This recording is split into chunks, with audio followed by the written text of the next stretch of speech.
Bonsoir tout le monde.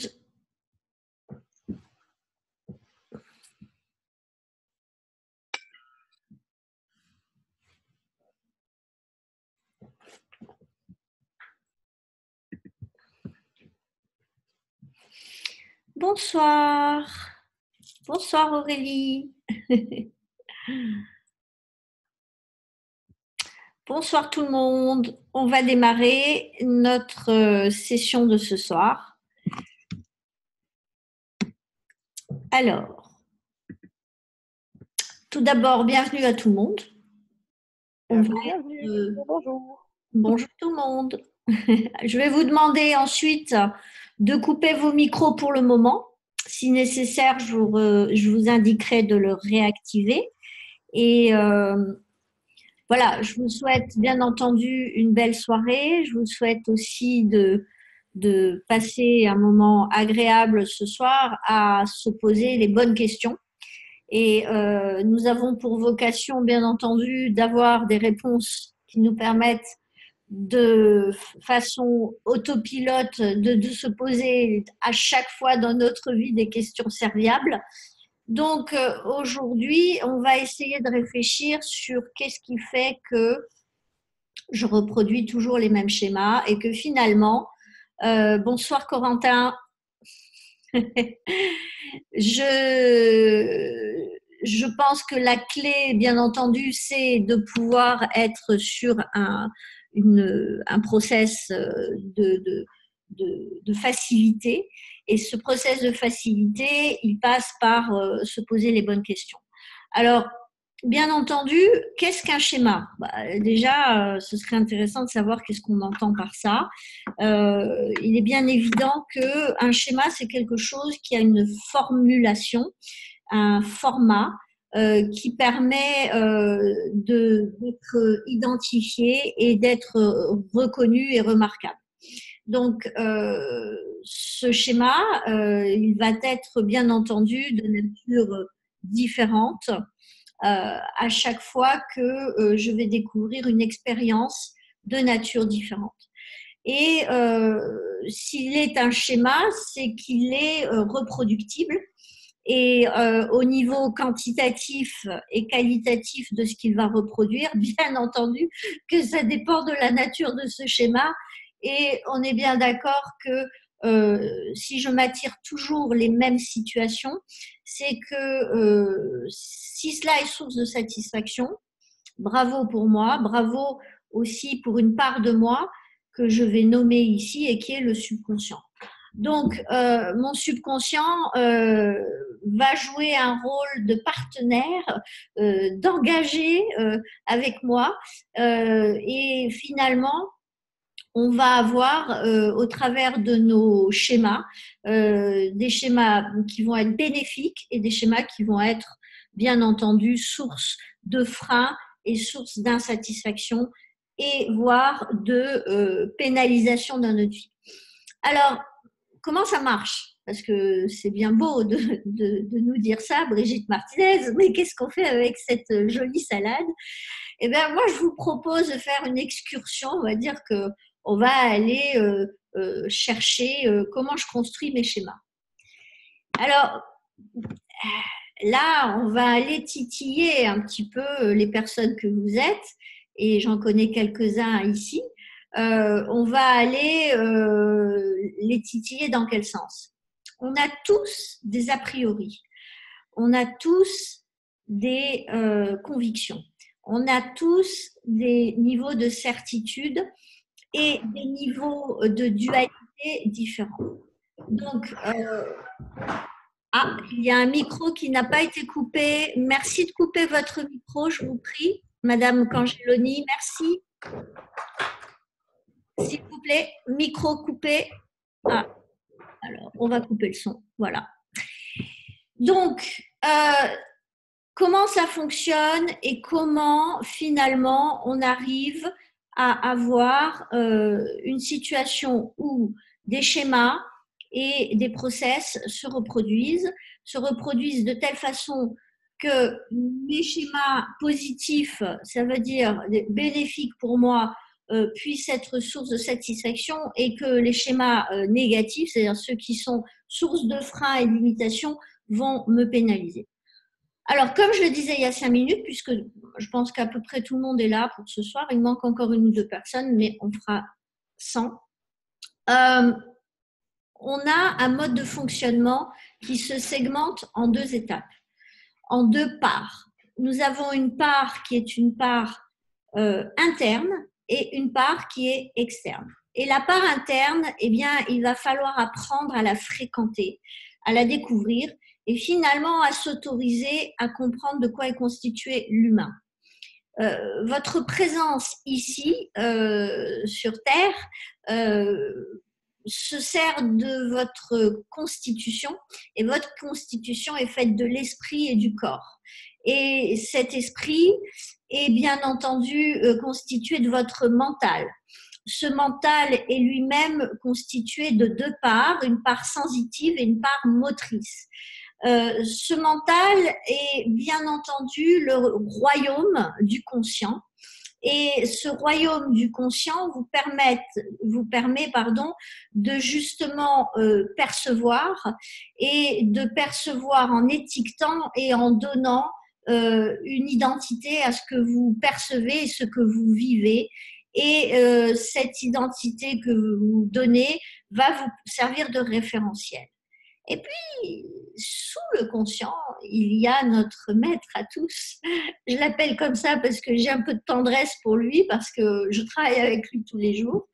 Et ce maître-là, vous dormez avec, vous mangez avec, vous fréquentez avec, mais aussi vous tissez vos liens avec. Ça veut dire que vous allez vers les gens avec ça. Alors, on va l'appeler notre douanier. On va l'appeler également, s'il vous plaît, je vous demanderai de couper vos micros. Merci. Merci, merci. Et finalement, ce paramètre est le subconscient. Il est juste sous notre conscient et c'est très intéressant parce que morphologiquement, je ne vous ferai pas un dessin ici, puisque ce n'est pas le but de cette conférence, de vous faire rentrer dans le système nerveux de façon aussi intense, mais quand même, on a une partie du cerveau qui est la partie la plus ancienne de notre cerveau et qui est la partie reptilienne. Et ce cerveau reptilien, c'est celui qui nous permet de nous maintenir en vie. C'est celui qui est un référentiel pour tout le fonctionnement en mode autopilote du corps. Et cette partie-là est le cervelet. Bonsoir Maïté. Cette partie-là est donc une partie essentielle.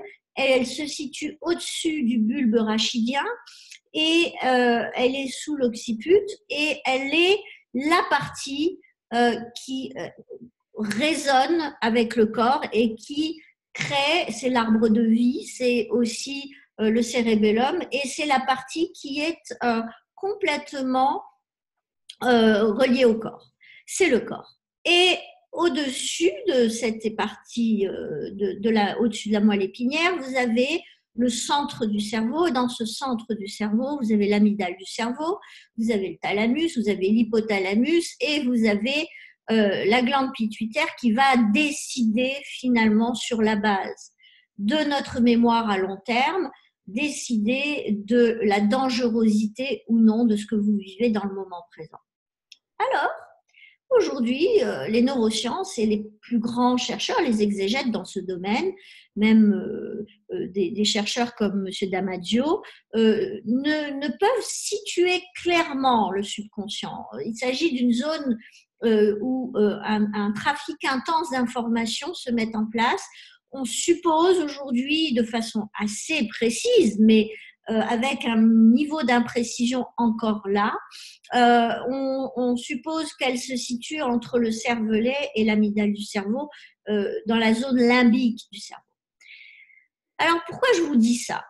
Parce qu'il faut que vous preniez conscience que votre corps est relié à cette zone-là via le cérébellum,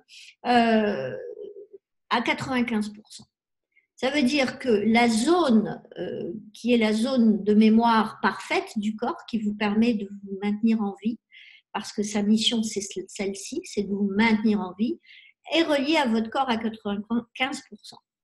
Et vous allez me dire les 5% qui manquent. Eh bien, les 5% qui manquent sont l'innervation qui va vers la partie la plus évoluée du cerveau, le cortex préfrontal droite et gauche, et qui vous permettent de projeter votre vie vers le futur, de former des visions et bien entendu d'élaborer un langage, sachant qu'il y a d'autres lobes du cerveau qui sont concernés par ce paramètre, mais dans cette configuration-là, on est sur la partie de projection de votre système nerveux. Pourquoi je dis système nerveux? Parce qu'en fait, votre cerveau et votre corps, jusque votre moelle épinière, sont le système nerveux central. C'est votre ordinateur de bord.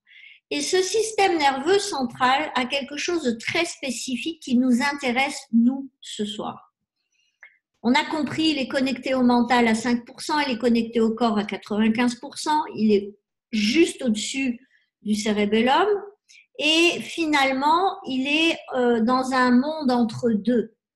Il est dans un monde qui perçoit, qui reçoit des informations et il utilise pour ça un autre système qui est le système périphérique du système nerveux et qui reçoit les informations de façon sensitive, qui les mène jusqu'au thalamus qui est juste logé sous l'amygdale du cerveau et qui transmet à l'autre hémisphère du thalamus et qui renvoie vers le corps sous forme de chimie du corps, d'informations et pas que de chimie, mais qui envoie de l'information vers vos organes et qui finalement exprime vos émotions. Vos émotions, ce sont des neuropeptides et des neurotransmetteurs, je suis impactée par l'espagnol parfois. Donc, ces neuropeptides et ces neurotransmetteurs vont vous permettre au niveau cellulaire d'exprimer des capteurs et des récepteurs cellulaires de nature plus ou moins, de nature positive ou négative. Et c'est quoi positif ou négatif pour une cellule? Ben pour une cellule, ça veut dire que vous avez deux options. Soit vous êtes en train de croître, soit vous êtes en train d'entrer en transformation pour développer de l'énergie et vous déployer, soit vous êtes en train d'avoir une stratégie de protection et de défense. Et à ce moment-là, vous n'allez pas exprimer la même chimie de corps, vous n'allez pas exprimer la même mécanique dans l'espace extracellulaire, vous n'allez pas avoir les mêmes stimuli électriques et les mêmes stimuli de champ électromagnétique. Alors, vous allez me dire à quoi ça nous sert? Ça nous sert énormément parce que nous savons aujourd'hui comment se forment ces stimuli, ces informations internes. Alors, celles que l'on reçoit de l'extérieur, on a bien compris que si, par exemple, je vous prends aujourd'hui tel que vous êtes ce soir et je vous mets dans une salle où il y a des gens qui sont tous sous Valium et sous antidépresseurs ou anxiolytiques, vous allez, au bout d'un moment, avoir envie de sortir, ce me semble, de ce que je connais des personnes qui sont là. Et finalement, vous allez avoir envie de fuir cet environnement. Pourquoi ? C'est important que vous compreniez ça, parce que votre vie se joue tous les jours sur ce paramètre. Parce que vous avez des cellules qui ont, en majorité, des émetteurs-récepteurs que l'on appelle des protéines membranaires intrinsèques qui sont dans l'épaisseur de la membrane cellulaire et qui sont des capteurs qui expriment des protéines qui sortent de la cellule et qui sont générées par un gène qui exprime dans la cellule des protéines pour aller créer des enzymes et finalement émettre des neuropeptides et des neurotransmetteurs et aussi les capter pour pouvoir se nourrir. Okay ? Donc, cette mécanique-là, elle répond à un niveau externe, au niveau externe de la cellule. Elle se nourrit de 4 façons, on l'a dit, mécanique, électrique, électromagnétique et chimique. Et bien à ce moment-là, vous allez avoir une réceptivité de la cellule qui est, vous êtes un être optimiste. La majorité du temps, vous vous autorisez à vivre ce que vous aimez vivre, et dans la majeure partie de vos journées, vous êtes plutôt de bonne humeur et vous êtes capable de vous sentir au bon endroit, fier de ce que vous faites, etc. Vous êtes un optimiste et vous avez, on va dire, une tendance à être à 75% ou à 60% ou à 50% optimiste. Eh bien, vos cellules vont être challengées. Pourquoi ? Allez, on va changer de langage, on est entre nous.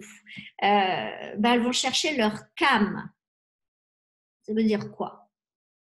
Leur addiction est en relation à des neuropeptides, neurotransmetteurs de bien-être, de joie, d'enthousiasme, de certitude, de détermination, de fierté, de capacité à se sentir aimé, etc. Et vous les mettez au milieu de gens qui vont émettre des signaux électromagnétiques de je suis une crotte, je ne sais pas ce que je suis, je ne suis pas aimée, je suis pas capable de me sentir aimée, je peux pas aimer, je me sens pas à la hauteur, etc. Alors les gens ne le savent pas toujours, en tout cas, on va dire que la majeure partie des personnes ne le savent pas, c'est que votre corps scanne l'environnement. Il scanne l'environnement et il va vers ce à quoi il peut répondre et ce avec quoi il peut jouer. Et finalement, s'il est avec, et je reviens à vous, si vous êtes des gens optimistes, et il y a même des thérapeutes parmi nous, vous avez l'habitude de gérer les dualités et vous êtes capable de vous trouver votre centre au milieu de ça. Eh bien, à ce moment-là, vous allez rentrer en souffrance. C'est-à-dire que votre cellule va chercher les stimuli électriques, électromagnétiques, chimiques et mécaniques, parce que qu'est-ce qui va se passer? Mécanique. Pourquoi je dis mécanique? Parce que votre posture va changer. Parce que vous n'allez pas émettre corporellement la même expression de votre structure.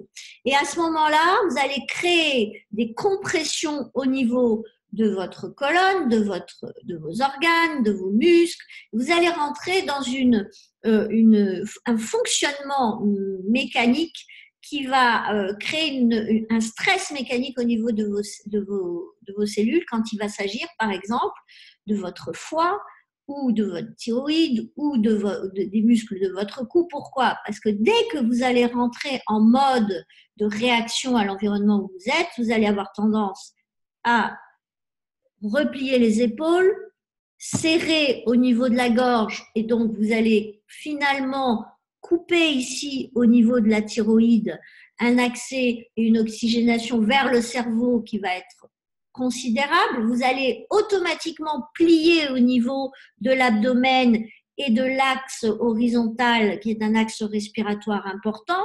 Vous allez créer une compression sur le foie, sur votre estomac, votre vésicule à côté du foie et votre rate. Vous allez automatiquement créer une pression au niveau de vos lombaires ou de vos thoraciques et vous allez commencer à créer une danse structurelle qui va créer des échanges complètement différents au niveau de votre physiologie. À partir de ce moment-là, automatiquement, votre corps passe en mode manque par rapport à son addiction au bien-être. Et bien entendu, que le premier signal qui va être donné par votre mental, c'est on dégage de là, on s'en va. Alors c'est intéressant parce que bon, moi vous le savez pour la plupart, je crois presque tous ici, c'est que je suis coach intégratif. Alors ça veut dire quoi intégratif? Eh ben c'est intégré au niveau du système nerveux. Petite information comme ça. Et puis ce qui est intéressant, c'est de savoir que en tant que coach, j'ai la chance d'avoir finalement une méthodologie à ma disposition qui passe par le corps et le mental, donc là ça doit commencer un peu à vous parler, et qui a pour mécanisme de facilitation d'aller créer de l'intégration au niveau du système nerveux, des informations qu'on lui fait recevoir de façon totalement ouverte et alignée avec les valeurs de la personne, et qu'on lui fait circuler à l'intérieur de cet être et de cette personne, et que finalement, on facilite l'absorption de l'information, son intégration dans le sens où elle vient s'intégrer dans le sens, le meaning de la personne, le sens de sa vie, et le système nerveux va, parce qu'il est associé au subconscient, finalement pouvoir tirer les bénéfices de ces expériences d'intégration. Et ces expériences d'intégration, c'est se mettre à fréquenter la personne optimiste ou pessimiste que je désire être, et je ne pense pas qu'il y en ait beaucoup qui ont le fantasme de fréquenter cette part négative de notre être, qui est là toujours en potentiel, que notre société a tendance un petit peu à activer en mode autopilote, que ce soit par les radios, les télés, les médias, et bien entendu, on va avoir tendance, lors d'une intégration, puisque on a un outil qui nous permet d'être dans un rythme intéressant qui s'appelle le rythme alpha. Et là, je vais être obligée de vous expliquer que votre système nerveux central, il vibre, et il vibre sous forme de fréquences et d'ondes. Et ces fréquences et ces ondes vont soit de l'avant, soit en arrière. Quand je dis en arrière, qu'est-ce que je veux dire par là? C'est visuel, mais en même temps, ça a du sens. C'est que nous sommes à un moment donné par notre système nerveux dans un mécanisme de retenue lié à des expériences qui sont liées au passé, et ce passé ayant engrammé des expériences dans une mémoire à long terme, considérées comme étant dangereuses, préjudiciables pour nous. Alors, votre subconscient, il avale à peu près 3 milliards d'informations à la minute et votre conscient 150 000. Que se passe-t-il? Il se passe que quand vous vivez une expérience, votre subconscient va catégoriser cette expérience. Et le but dans un coaching intégratif, ça va être de repérer ces catégorisations-là, ces étiquetages-là et ces schémas-là. Et on y arrive. Ces schémas, c'est couple égale solitude. Vous allez dire, elle est folle. Ben non. Parce que si vous avez vécu de votre plus petite enfance à votre âge de raison, qui est l'âge de 7 ans, et ça, il y a une raison à ça, on ne va pas rentrer dedans aujourd'hui, mais on le fera un jour. Si vous passez ces 7 années à voir votre maman attendre derrière la vitre de la fenêtre votre papa, et se ronger les ongles, manger ou fumer des cigarettes en l'attendant, en s'énervant contre vous parce que vous n'avez rien à faire là, vous devriez être en train de dormir, eh bien, vous allez finalement associer dans votre expérience et dans votre petite enfance, et là, pendant ces 7 ans, vous êtes pur subconscient, ça veut dire que vous absorbez ce que vous vivez et vous en faites votre réalité. Et à ce moment-là, vous allez finalement associer couple égale solitude. Le même enfant, dans la même famille, le frère, la sœur, va être ravi que maman soit collée à la fenêtre et ravi que pendant ce temps-là, il puisse faire des bêtises ou dans la cuisine ou dans la salle de bain ou alors en train d'écouter de la musique au lieu de bosser. On est clair là-dessus. Ça veut dire quoi? C'est-à-dire que vous allez avoir dans la même fratrie un enfant qui va avoir associé que le couple est source de solitude et l'autre que le couple est source d'autonomie.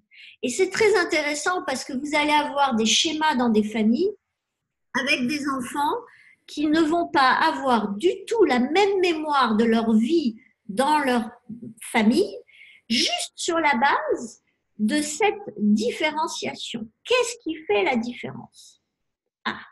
Mais ce qui fait la différence sont les programmes qui sont en place au niveau subconscient chez cet enfant.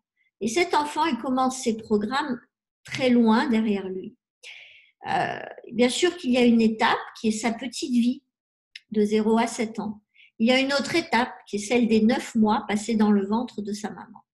Et puis, il y a l'étape du moment où le champ électromagnétique du spermatozoïde de sa maman, de son papa, et l'ovule de sa maman se rencontrent. Les champs électromagnétiques interéchangent, interagissent et créent le moment de la conception. Et c'est ce moment-là de la conception qui est validant en termes de j'existe, je deviens, je suis déjà quelqu'un potentiellement à devenir.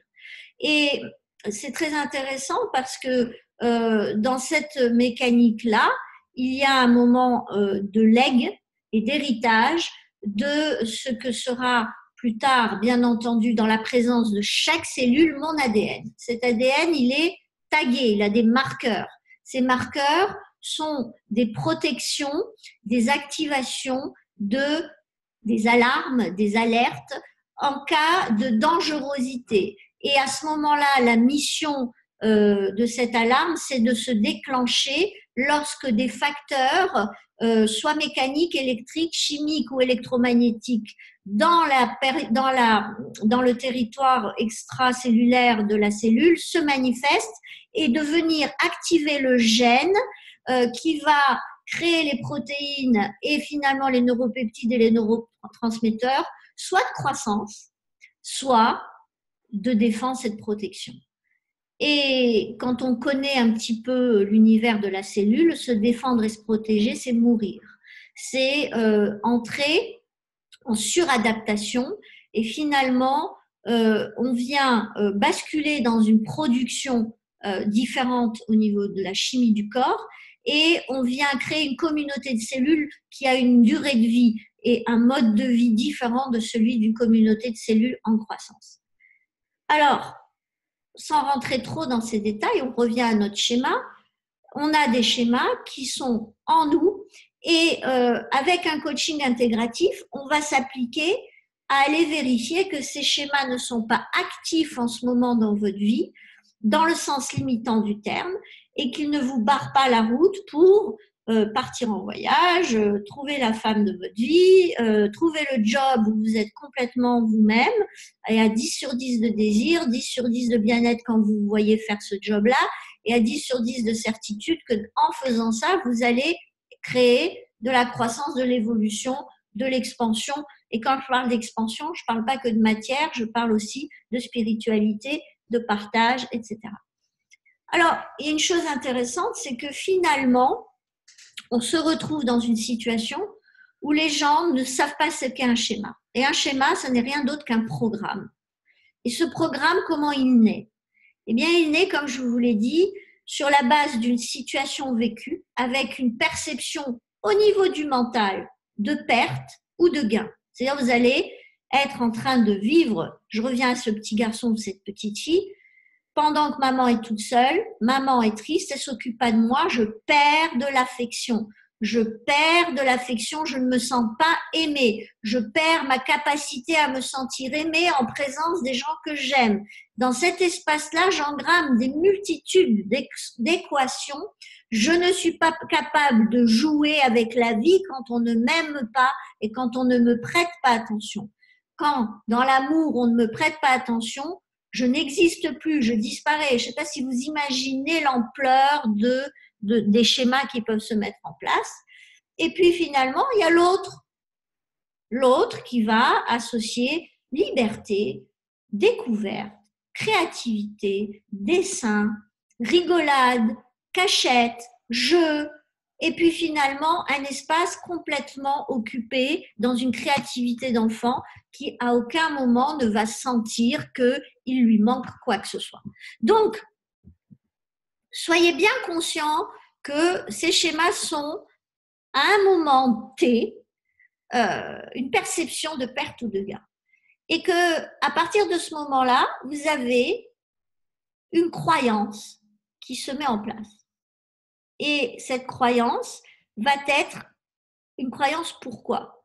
Parce que quand vous allez croire que vous perdez l'affection de quelqu'un et que vous êtes seul, vous allez ressentir du désagrément. Vous allez avoir du ressentiment. Vous allez avoir automatiquement un organe dans votre corps qui va rentrer en résonance avec ça. Cet organe, dans ce cas-là, c'est la vésicule biliaire. Et à ce moment-là, vous allez engrammer une mémoire cellulaire et vous allez engrammer une mémoire dans sa globalité qui va être votre mode de pensée, votre mode d'interaction avec l'environnement et au-delà de ça, vous allez pouvoir aller encore plus loin, vous allez avoir un niveau d'engramme chimique au niveau du corps, postural, qui va faire qu'en mode autopilote, si vous entrez 20 ans plus tard dans une maison où on vous accueille et que vous voyez la femme ou l'épouse à la fenêtre en train de s'impatienter, automatiquement, vous allez avoir des feedbacks corporels, perceptibles ou non par vous, mais votre corps dans son entièreté, lui, aura scanné l'environnement et aura activé cette mémoire. Et je vais vous donner un exemple personnel, réel, vécu, qui date d'il y a quelques années. Je venais de quitter pour la deuxième fois mon pays d'origine, où je suis née, et je me suis retrouvée en Provence. Et dans ce pays où je suis née, je vivais petite fille dans un immeuble qui appartenait au consulat français. Et ce consulat français avait donc regroupé tout un ensemble de hauts fonctionnaires français, de l'ambassade, etc., dans ce lieu. Et finalement, nous étions une communauté. Et j'ai développé à ce moment-là, pour des raisons subconscientes, une maladie qui m'a enfermée. J'étais enfermée dans une chambre, voilà, tous les jours.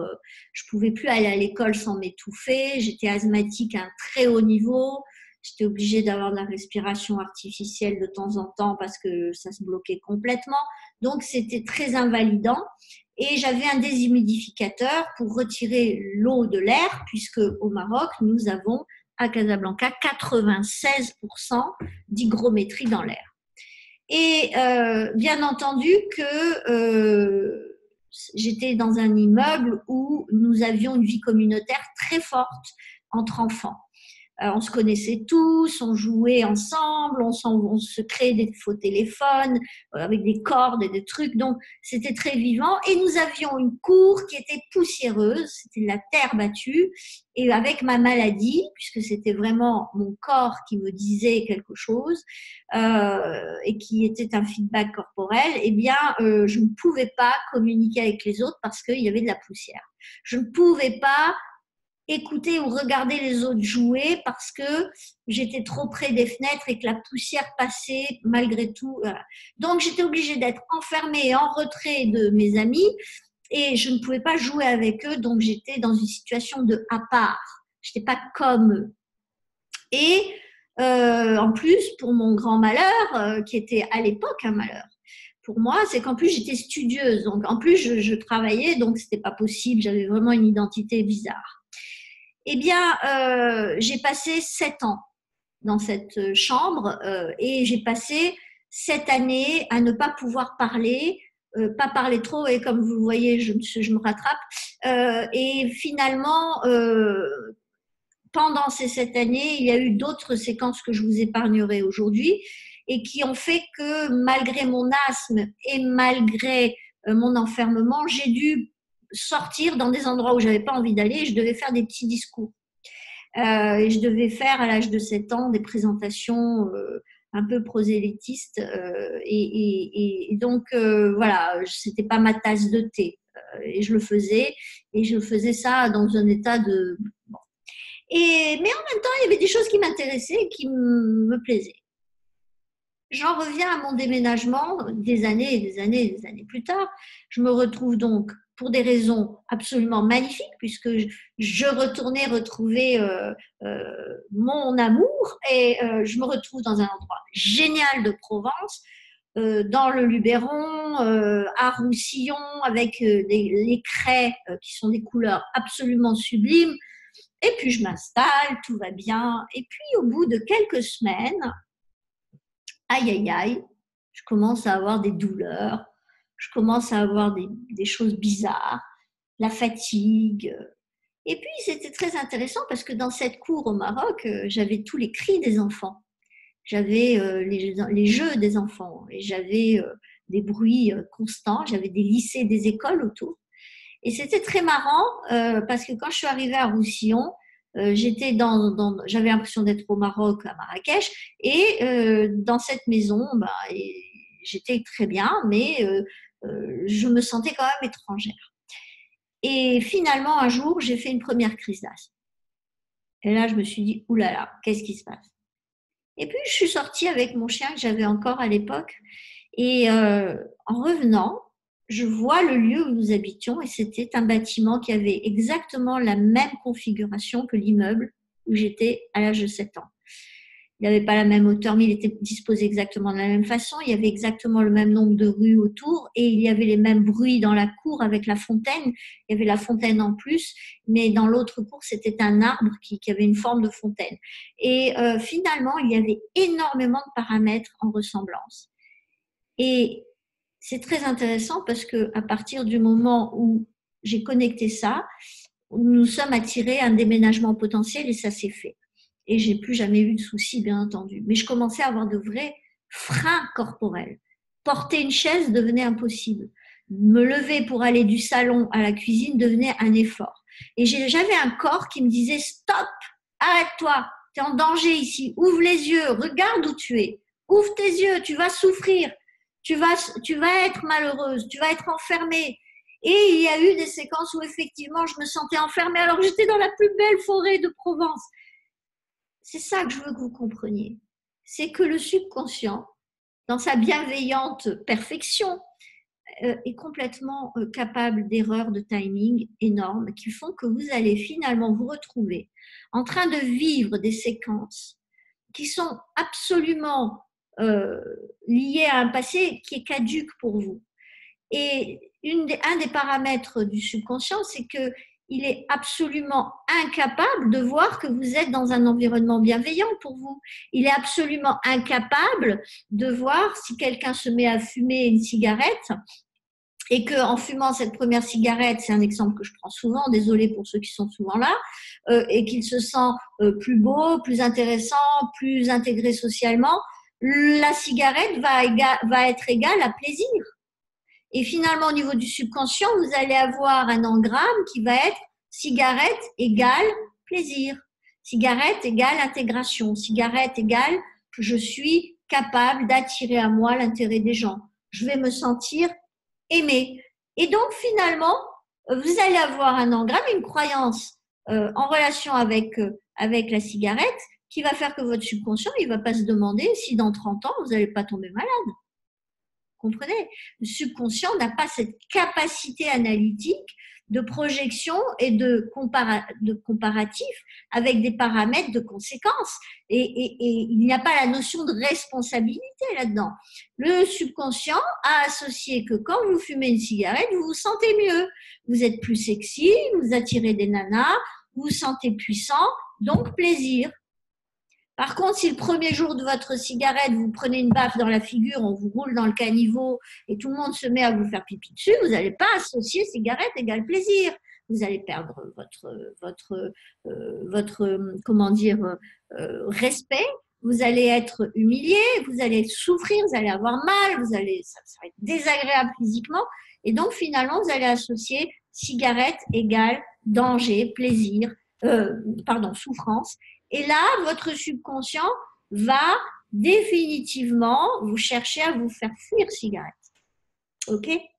Par contre, si vous avez du plaisir, étant donné que le rôle du subconscient, c'est de chercher à fuir la souffrance pour du plaisir, si pour vous, vous sentir timide et seul, c'est de la souffrance, et que la cigarette est une solution pour vous sentir intégré et complètement désinhibé, eh bien, vous allez avoir un subconscient qui va vous encourager à aller fumer. Donc, vous allez scanner l'environnement et tout d'un coup, vous allez vous retrouver avec la personne qui va vous proposer une clope.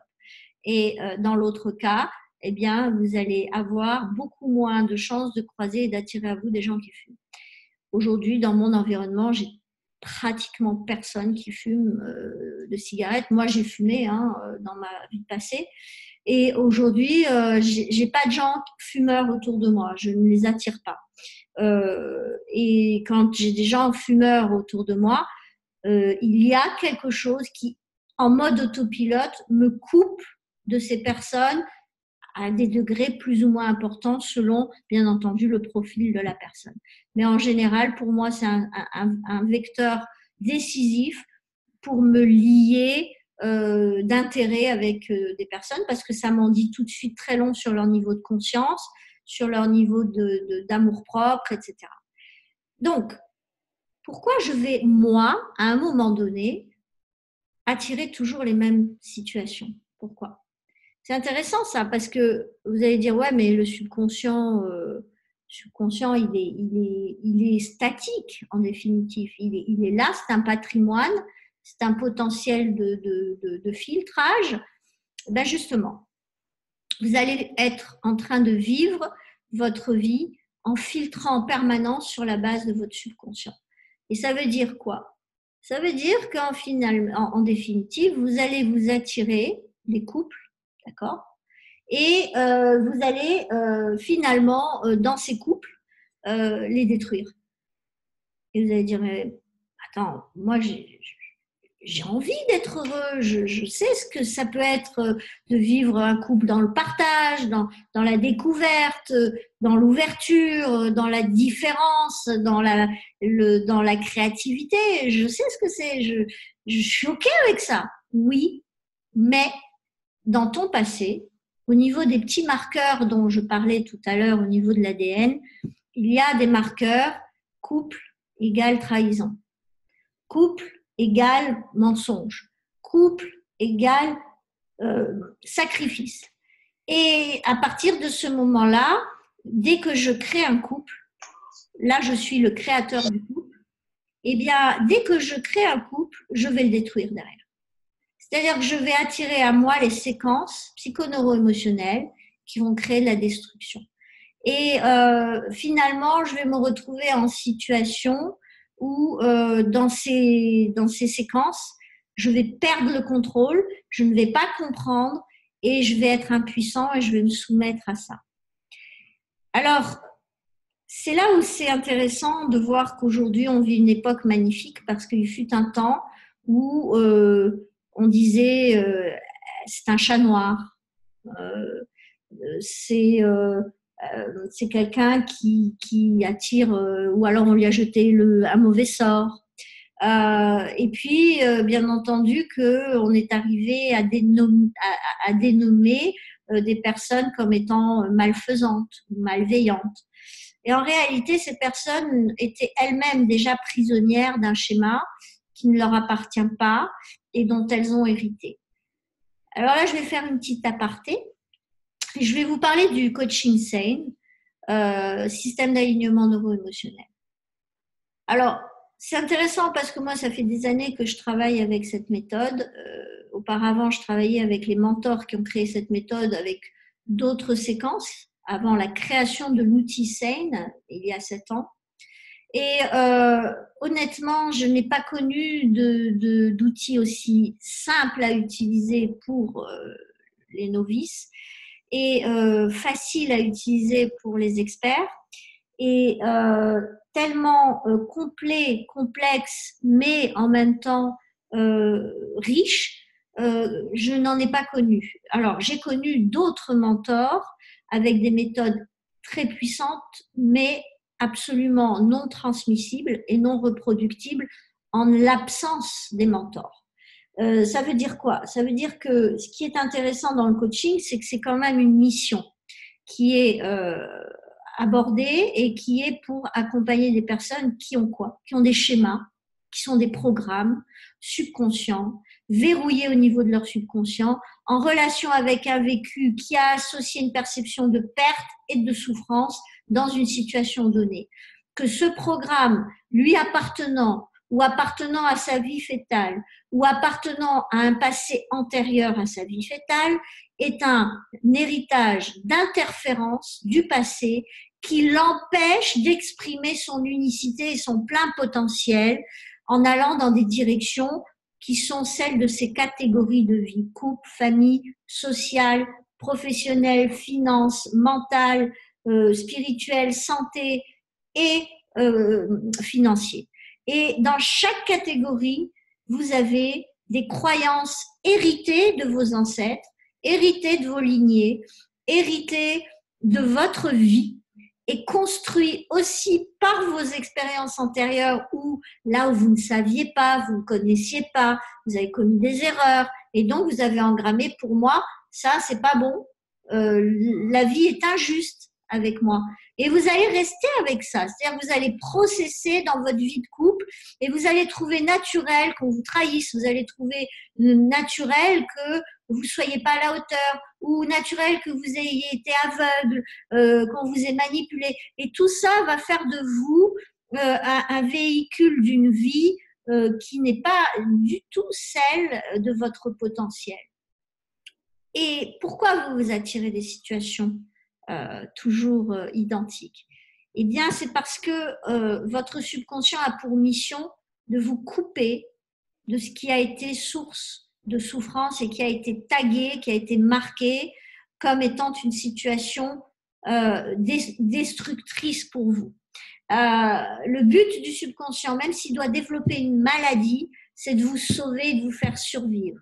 Donc, si il doit vous empêcher de marcher parce qu'il a associé que marcher égale fuir la famille, ok, il va vous faire développer des comportements qui vont vous isoler, qui vont vous replier sur vous-même ou qui vont, de façon physique, pouvoir développer des terrains favorables à des fragilités et qui vont faire que vous allez exprimer finalement des douleurs paralysantes, invalidantes et qui vont vous faire avoir des difficultés à la mobilité parce qu'à un moment donné de votre vie, dans votre lignée, dans votre vie fœtale ou dans votre propre vie, vous aurez associé s'éloigner égale danger, mobilité égale souffrance, mobilité égale abandon et que ça peut s'exprimer dans ce que vous vous attirez, dans votre corps, dans vos expériences, dans les différentes catégories de vie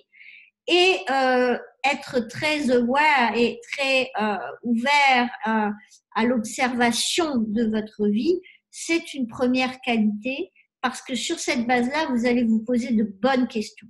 Aujourd'hui, on sait que quand vous vous posez des questions de qualité, vous créez des connexions synaptiques in situ et en temps réel qui vont finalement, à force de vous poser des questions de qualité, vous attirer des réponses sous forme de circonstances, situations et personnes qualitatives. Si vous vous levez tout le matin et que vous vous dites pourquoi je m'attire toujours des enquiquinements, pourquoi je mérite pas, pourquoi je suis pas à la hauteur, pourquoi j'ai pas de chance, pourquoi, finalement vous allez attirer à vous des situations qui vont vous obliger à la réponse. Et ces situations vont être une réponse à votre qualitatif de questionnement, c'est-à-dire dans le sens pessimiste.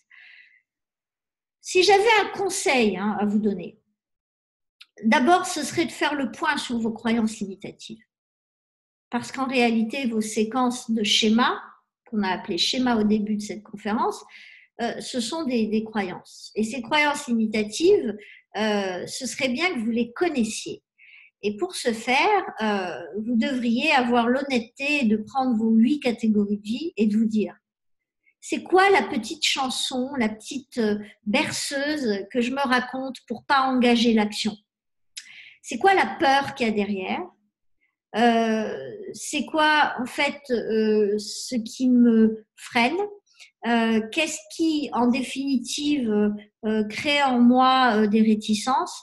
Et c'est quoi le mensonge que je me raconte? J'ai pas le temps. Ah bon? C'est trop pour moi. Ah bon? Je mérite pas. Ah ah. Ou alors, c'est trop compliqué, c'est trop dense, j'ai pas le temps. Ah bon? Et puis d'aller et de noter. Ou alors, c'est pas pour moi. OK? Ou bien encore, mon Dieu, je ne vais pas rêver, quoi. Il ne faut pas se prendre pour ce qu'on n'est pas. Et c'est intéressant parce que plus on se rapproche de la catégorie de vie argent, plus ça devient très, très intéressant, les croyances qui sont en fait des conflits internes. Parce que ces croyances, elles vont créer quoi en vous? Elles vont créer une situation où vous allez être super excité d'aller étudier en Amérique latine et un mental qui vous dit Eh oh, chérie, tu te la pètes là. C'est pas pour toi. Non, non, non, ça c'est pour les autres, dans les films, etc. Vous savez pas d'où ça vient, ça. Vous êtes super excité à l'idée de vous voir prendre un avion avec un ou deux potes et puis d'aller dans une université à Calcutta, même s'il le faut à l'autre bout de la planète ou en Amérique latine. Donc, finalement, ce qui se passe à ce moment-là, c'est qu'il y a une interférence qui crée un conflit entre le corps qui désire quelque chose, le mental qui invalide ça et qui commence à juger ce que le corps désire. Et puis finalement, si le corps désire vraiment ça et que le mental ne veut vraiment pas aller parce qu'il se sent coupable, il ne se sent pas à la hauteur, etc., à ce moment-là, vous allez avoir à un moment donné le corps qui va vouloir détrôner ce mental et le faire tomber. Et à ce moment-là, le corps va trouver des séquences qui sont des séquences de souffrance, des séquences de douleur, de fragilisation, pour amener le mental à lâcher. Et dans les deux sens. Vous pouvez avoir un corps qui a peur d'y aller, un mental qui est super excité à l'idée d'aller dans une direction, et le mental tape sur le corps en disant mais tu vois pas que c'est super, allons-y, et qui force, le corps n'a pas d'énergie, et le mental tape dessus. Et on se retrouve avec vraiment un corps et un mental qui sont comme deux boxeurs qui se tapent dessus et qui créent un chaos et qui va jusqu'à, bien entendu, l'expression d'un mal interne qui est cette distorsion, ce désalignement. Et le SANE, le système d'alignement neuro-émotionnel, est un coaching qui va vous permettre d'abord de gérer l'interne, d'aligner vos visions et votre corps pour qu'ils aillent dans la même direction, tenir les rênes de votre mental pour qu'il arrête d'aller dans le sens de ses peurs et qu'il vous laisse engager le corps, parce que le corps, c'est votre subconscient.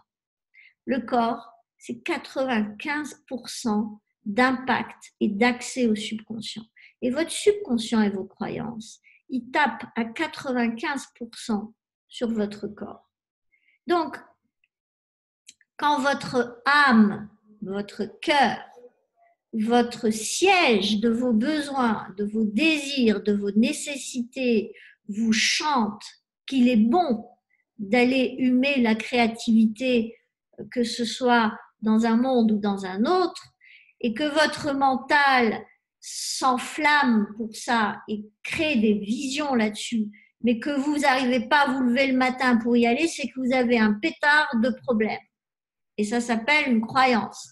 Et cette croyance, elle est là en vous attirant des situations, des personnes et des circonstances qui vous bloquent.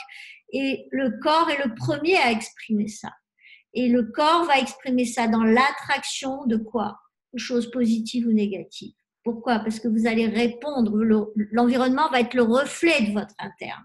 Si vous avez un conflit à l'interne, vous allez exprimer à l'externe ce conflit sous différentes formes.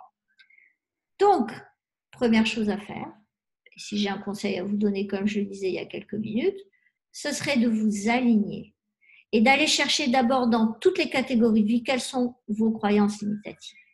Qu'est-ce qui vous bloque? Quels mensonges vous racontez? Et quand vous n'arrivez pas à passer à l'action, imaginez, vous devez changer d'alimentation, vous n'y arrivez pas. Quels mensonges vous racontez?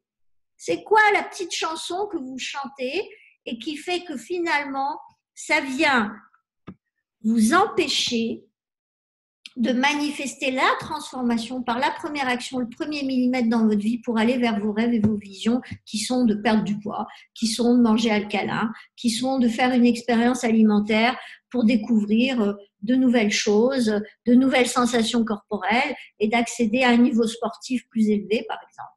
Et si vous ne faites pas ça, je pense que très vite, vous serez rattrapé par vos limites. Il y a même des gens qui travaillent, qui obtiennent des résultats et qui s'arrêtent. Ils pensent que parce qu'ils ont obtenu des résultats, ils sont safe. Ben non, parce que dès que vous avez des résultats, vous allez changer de station radio et à partir de ce moment-là, vous allez être challengé à un niveau plus profond de vos croyances et supérieur au niveau de la complexité à gérer dans votre vie. Donc, vous avez intérêt à garder soin de votre interne, garder soin de ce qui fait pour vous quelqu'un qui transforme dans sa vie, soit par urgence, soit dans l'excitation. Mais dans les deux cas, vous devez être à 10 sur 10 de désir, 10 sur 10 de bien-être quand vous vous voyez aller dans cette direction et 10 sur 10 de certitude que c'est juste une question de temps pour vous de manifester ça dans votre vie. Est-ce que ça, c'est clair? Parce que si vous avez ça, finalement, vous allez faire sauter vos croyances limitatives. Bien entendu que nous, coach Sane, on a des niveaux d'intervention qui sont sur 4 niveaux. Le premier, c'est toute la partie auto-coaching avec des protocoles, il y en a 4 ou 5 qui sont là, accessibles et reproductibles très facilement pour changer votre champ électromagnétique, parce que vos pensées sont de l'électricité, que votre corps c'est de l'onde magnétique, et quand ça s'associe, ça fait un champ électromagnétique. C'est la première nourriture de vos cellules. C'est le premier message que vous envoyez dans l'environnement, et c'est à ça que répond l'environnement. Donc déjà, alignez votre mental et votre corps en direction de vos visions et en ayant un subconscient qui valide que c'est bon pour vous. Et quand le subconscient valide que c'est bon pour vous, eh bien, vous venez directement ici engrammer une croyance. Waouh, moi dans le couple, c'est bon pour moi. Bénéfice, bénéfice, bénéfice, bénéfice, bénéfice. Et à ce moment-là, le corps et le mental vont dans la même direction et c'est là que ça devient magique. Ça s'appelle de la performance sans effort. Alors, il y a des systèmes nerveux qui résistent plus ou moins parce qu'il y a des couches de vie plus ou moins lourdes à porter, à nettoyer. Mais dès qu'on ouvre les portes, les vannes du champ des probabilités s'activent et les réponses sont là. Vous attirez des choses dans votre vie, vous attirez des personnes et des circonstances qui vous donnent l'occasion d'exprimer le vous du cœur, le vous des besoins et nécessités, avec un mental qui dit tu mérites ça, tu as le droit de le désirer et vois à quoi ça ressemble. Yahoo, c'est super, on y va, on prend le cheval, on monte sur le cheval et on va au galop et ou dans la sérénité et dans la patience, dans la gestion et on va générer notre forme de vie. Je vous assure que c'est impressionnant de voir avec les entrepreneurs, les artistes, les coachs et même les médecins avec qui je travaille, de voir le niveau de résultat qu'on obtient sans effort finalement, avec des personnes qui sont parfois des jeunes professionnels et qui au bout de 3, 4 mois multiplient leurs résultats dans le couple, dans le business et qui m'envoient des messages en me disant « Ah, mais tu sais pas, mon Dieu, aïe, aïe, aïe !» Et finalement, pour vous, ça devient une norme que la transformation soit source de joie. Le plus difficile, c'est ensuite d'aller ancrer ça dans la patience pour aller vers l'autre station radio. Parce que là, vous allez être attrapé par d'autres croyances d'un autre niveau, forcément plus enfouies, et qui correspondent à la station radio que vous allez aborder. Mais il y a une chose qui est magnifique, c'est que votre système nerveux a appris à switcher de mal-être à bien-être. Et ça se fait de plus en plus vite, de plus en plus facilement. Et le mindset derrière devient de plus en plus puissant en relation avec vos visions. Alors n'oubliez pas, votre première œuvre, c'est vous. Et je vous encourage vraiment à aller commencer à fréquenter cet ouvrage, à commencer à le désirer, à l'aimer, le chérir, le nourrir et à prendre temps, énergie, pensée et argent en relation avec ça parce que personne ne le fera pour vous. Personne. Et je peux vous dire que quand je dis que votre première œuvre, c'est vous, c'est quelque chose que je fréquente tous les jours. Et aujourd'hui, je suis moi-même challengée à un niveau de ma nouvelle station radio. Je suis obligée de transformer mon temps, énergie, pensée, argent en relation avec ce que j'aborde. Et à l'âge que j'ai, je n'ai pas 15 ans, donc je le fais en pleine conscience, mais aussi en ayant l'habitude, parce que j'ai les circuits, ce sont des câblages. Il faut vraiment que vous compreniez ça. Et une fois que vous avez les câblages, pour vous, ça devient normal de transformer votre vie. Ça devient normal de changer votre niveau de complexité et de vous poser des questions qualitativement et quantitativement de qualité nettement supérieure. et beaucoup plus fréquemment, au lieu de vous enfermer dans un passé qui vous prive de votre unicité et de votre puissance. Donc, je vous remercie. Alors, bien entendu, on pourrait dire beaucoup de choses, mais 1 heure, c'est 1 heure. Et ça vous permet dans la semaine d'avoir votre petite injection de voyage dans votre interne et dans votre vie. Bien entendu que dans ce type de conférence, on ne peut pas donner plus d'exemples, on ne peut pas être trop dense parce que c'est déjà assez dense comme ça. Le but, c'est que votre mental s'habitue à entendre parler de choses qui vous sont un peu étrangères et que puis finalement, vous puissiez partager avec vos amis de façon différente et d'élever le niveau de conscience autour de vous et en vous, vous allez voir que votre monde va se transformer. Voilà, merci de votre présence, merci de votre patience, de votre écoute, merci Viviane, gros bisous, merci Corentin, merci Maïté, merci Aurélie, merci celles que je ne vois pas qui sont cachées, attendez, je vais les faire apparaître tout à coup. Oui, Awatif, bonsoir. Et puis, ben voilà, d'autres, je vois Fanny, mais je ne sais pas, ou alors, oh, mémoire qui me trompe. Voilà, merci à tous, belle soirée, on se retrouve bientôt. Je vous signale que je serai en Belgique le 20 mai. 2 jours avant, donc pour celles qui sont en Belgique, vous pouvez déjà noter vos petites dates. Et puis, bien entendu, plus tard, dans plein d'autres endroits, je vous tiendrai au courant. Merci à tous, belle soirée, éclatez-vous bien et surtout, soyez à la hauteur de vos ambitions. Je vous embrasse. Ciao. Yahoo! Yahoo!